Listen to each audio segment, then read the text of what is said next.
Cease fire के बाद भी ईरान ने स्ट्रेट ऑफ हॉर्मुज को बंद कर रखा है। वहीं अमेरिका ने रास्ते को खोलने की धमकी दी है। इस बीच ईरान ने जहाजों के लिए वैकल्पिक रास्ता बताया ताकि संभावित टकराव से बचा जा सके। रिपोर्ट्स के मुताबिक ईरान ने इस महीने हॉर्मुज स्ट्रेट में लगभग 1 दर्जन बारूदी सुरंगें बिछाई है। ऐसे में सवाल ये कि क्या माइंस का डर दिखाकर वसूली का ईरान रूट तैयार कर रहा है। नमस्कार, मैं हूं आकांक्षा और आप देख रहे हैं न्यूज़ 18 का डिजिटल प्लेटफॉर्म। अमेरिका और ईरान के बीच भले ही सीज फायर की घोषणा हो चुकी है, लेकिन अब भी हमले जारी हैं। स्टेट ऑफ हॉर्मुज भी नहीं खुला है। लेबनान में इजराइल के ताबड़तोड़ हमलों के कारण ईरान ने इस अहम रास्ते को बंद कर रखा है। संघर्ष विराम के बाद अब तक सिर्फ 2 से 3 जहाज ही वहां से निकले हैं। इस बीच तेहरान ने गुरुवार को स्टेट ऑफ हॉर्मुज से गुजरने वाले जहाजों के लिए वैकल्पिक रास्ते का ऐलान किया। ईरान ने हॉर्मुज में माइंस का डर दिखाकर देशों से वैकल्पिक रास्ते को चुनने की सलाह दी है। स्थानीय मीडिया के अनुसार ईरान के पोर्ट्स और मैरीटाइम ऑर्गेनाइजेशन ने स्टेट ऑफ हॉर्मुज में यातायात विभाजन को फिर से निर्धारित किया है ताकि संभावित टकराव से बचा जा सके। रिपोर्ट्स के मुताबिक ईरान ने इस महीने हॉर्मुज स्ट्रेट में लगभग 1 दर्जन बारूदी सुरंगें बिछाई है। मैरीटाइम एग्जीक्यूटिव के अनुसार वैकल्पिक रूट केशम और लारक द्वीपों के बीच से है, जो तेहरान टोल बूथ गलियारों से होकर निकलता है। इस गलियारे पर IRGC का नियंत्रण है। वहीं दूसरी तरफ बाहर जाने वाले जहाजों के लिए निर्धारित मार्ग अब लारक द्वीप के ठीक दक्षिण से होकर गुजरता है। ये मार्ग पूरी तरह से ईरान के क्षेत्रीय जल क्षेत्र का हिस्सा माना जाता है, जिससे जहाज IRGC की जांच के दायरे में बने रहते हैं। ईरान ने कहा है कि एंट्री के लिए जहाज ओमान सागर से लारक द्वीप के उत्तर हिस्से से होकर फारस की खाड़ी की ओर बढ़े। वहीं एग्जिट के लिए निर्देश है कि जहाज फारस की खाड़ी से निकलते समय लारक द्वीप के दक्षिण हिस्से से गुजरते हुए ओमान सागर की तरफ जाएं।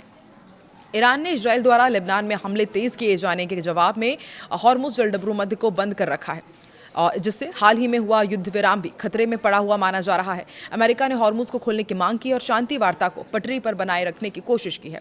इसी बीच इजराइल ने लेबनान में हिजबुल्लाह के खिलाफ हमले तेज कर दिए हैं। बेरूत में व्यावसायिक और रिहायशी इलाकों पर हमले किए गए हैं। इन हमलों में बुधवार को कम से कम 182 लोगों की मौत की खबर है।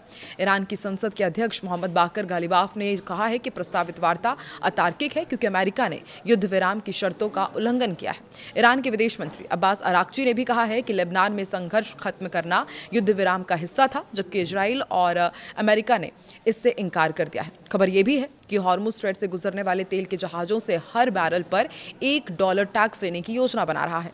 ईरान ये भुगतान क्रिप्टो करेंसी में चाहता है। ये खबर फाइनेंशियल टाइम्स ने सूत्रों के हवाले से दी है। ईरान इस रास्ते से गुजरने वाले हर जहाज पर नजर रखेगा और कंट्रोल करेगा। जहाजों को पहले अपने माल यानी कि कार्गो की जानकारी देनी होगी, उसके बाद ही उन्हें आगे जाने की इजाजत मिलेगी। ईरान के अधिकारी हामिद हुसैनी ने कहा है कि ये इसलिए जरूरी है ताकि अमेरिकी सैन्य ठिकानों तक 2 हफ्तों में हथियारों की आवाजाही ना हो सके। उन्होंने कहा है कि जहाजों को जाने दिया जाएगा, लेकिन प्रोसेस में समय लग सकता है, क्योंकि ईरान किसी जल्दी में नहीं है। वहीं ईरान ने अमेरिका पर सीज फायर की 3 अहम शर्तें तोड़ने का भी आरोप लगाया है। ईरानी संसद के स्पीकर मोहम्मद बाकेर ने कहा कि अमेरिका ने 10 पॉइंट प्रस्ताव की बुनियादी शर्तों का उल्लंघन किया है। ईरान ने साफ कहा है कि जिस आधार पर बातचीत होनी चाहिए थी, वो पहले ही टूट चुकी है। ऐसे में अब बातचीत या सीज फायर तर्क संगत नहीं रह गया है। वहीं अमेरिकी राष्ट्रपति डोनाल्ड ट्रंप ने कहा है कि जब तक ईरान के साथ हुआ समझौता पूरी तरह लागू नहीं होता, तब तक अमेरिकी सेना ईरान के आसपास ही तैनात रहेगी, यानी तनाव अब भी बरकरार है।